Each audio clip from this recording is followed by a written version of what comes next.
оказания медицинской помощи.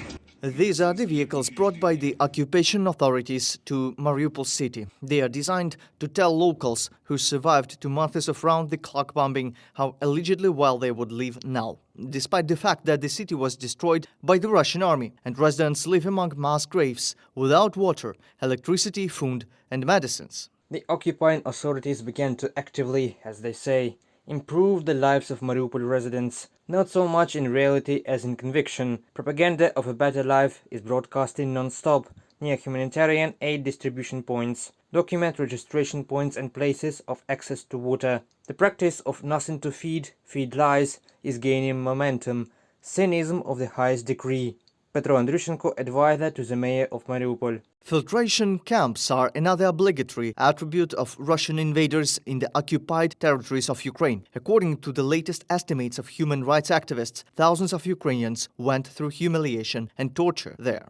They continue to detain Ukrainian citizens during filtration measures. They are being detained and their relatives know nothing about their fate, and they are being held hostage. Right now, we cannot even name the approximate number of such people, nor a complete list of settlements where such places of detention are currently deployed. But we know for sure that we are talking about hundreds of people who are thus detained, if not thousands. Representatives of the Kremlin are now frequent guests in the temporarily occupied territories of the Kherson and Zaporizhia regions of Ukraine. For example, a week ago, the Vice Speaker of the State Duma of the Russian Federation came to Kherson occupied by Russian troops. And recently the same State Duma simplified the procedure for residents of Zaporizhia and Kherson regions to obtain Russian citizenship, as it was in the occupied territories of the Donbass long before the full-scale invasion.